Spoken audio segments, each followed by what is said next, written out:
news breaks, this is where you hear it first. Live local news every 30 minutes, all day. This is WNRP, News Radio 1620. Don't lie about your job titles and don't lie on your resumes because these folks are on to us, guys. News Radio 1620, welcome in. Pensacola right now. My name is Brandon. Glad you'll be with us. And here's the thing with resumes. A lot of times you might be putting something on your resume that you might think is kosher or is cool. But you got to come at it from another point of view, and that's a prospective employer. They're looking at your resume, and there might be some things on there that would raise some red flags. So I want to bring in executive coach. She speaks nationwide. She's from NewberrySolutions.com. It's Neena Newberry. Neena, welcome in. How are you? I'm great. I'm glad you could be here. So the first thing we did, we sent you a copy of my resume. I would like to think I'm being pretty honest on it, because the challenge, Neena, is to write a resume that is accurate, but that really highlights your accomplishments and experience to make it pop.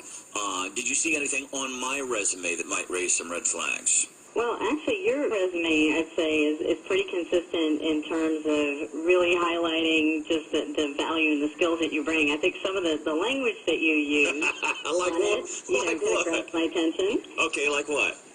Well, so there were, when I was looking at one of your positions here as an afternoon news anchor fill-in, you have some language on here that your focus was really on maintaining the stellar quality of accuracy and professionalism that has made KBOI legendary.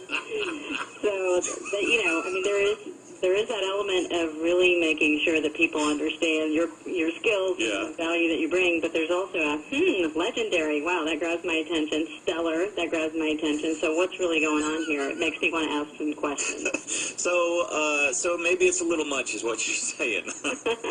No, I think actually your resume in particular, you highlight the fact that you are good at interviewing, you bring a sense of humor in there, and you engage your audience, and I'd say your resume is pretty consistent with that. So the language fits. Yeah, let me ask you this, Neena. By the way, Neena is an executive coach. She speaks nationwide on this kind of stuff. What are people, somebody going home tonight, maybe they're looking for a job and they're updating their resume or whatever, what's language that sometimes, we think we're being honest or truthful or whatever, but what language could be on resumes out there right now that raises red flags with prospective employers? Well, one thing is just really looking at the title that you're putting on there. So I was chuckling to myself as I was listening to your intro coming through this segment. Domestic engineers or, the maintenance engineer, whatever you want to call it, right? But really looking at what's the title that you're putting on there relative to the actual work that you did. Is that in sync? Are you being honest and truthful around it? Because, if you're stretching that a bit, that can certainly raise some red flags for people in terms of what were you really doing. So where's the balance? And we were kind of poking fun at my resume for using words like legendary and stellar. Where's the balance? Because you do want to put in language that pops and that grabs attention. Somewhere in there, I guess there's got to be a line where you say, okay, that's too much. How do you determine that when you're writing your resume? Well, I think one of the things that's really helpful, and I coach leaders on this all the time, is to really focus on results and impact. So to the extent that you can put language in there that really highlights some specific examples of the things that you have been able to do within an organization. So pick a couple of examples and integrate those into the language that you've got there. And the other thing is to really think about it from the perspective of if someone were asking me questions about this, could I reasonably say that, yes, this is accurate, or am I inflating it? So what are some of the top lies that we see on resumes nationwide? What are the top lies you see that are pretty consistent? Well, stretching dates of employment, that, especially if someone hasn't worked somewhere for a long time and they're feeling a little insecure about the fact that it looks like a blip on the resume. Okay. So trying to stretch that out. Inflating past accomplishments and skills, as we've been talking about already. And same thing goes for job titles and responsibilities. And one of the interesting ones here as well is exaggerating education and making up degrees, right? Saying you've gotten a degree when you haven't really.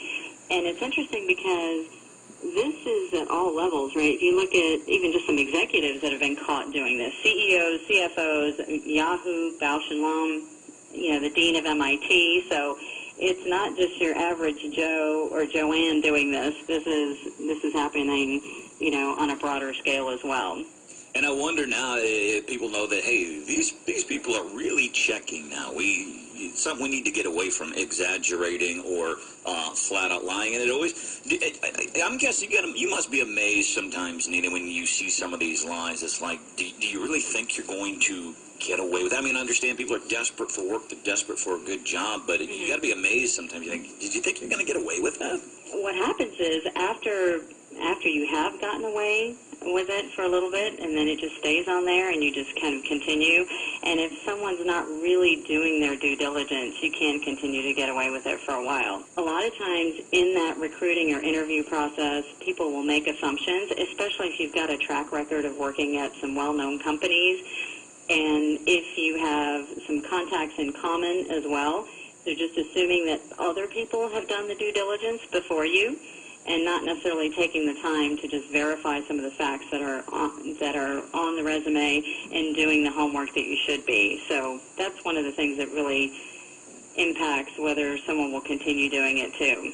Be careful about using words like stellar and legendary. Executive Coach Neena Newberry. Hey, thanks for hanging out with us today. I appreciate you. All right, thank you. All right, we'll catch up next time.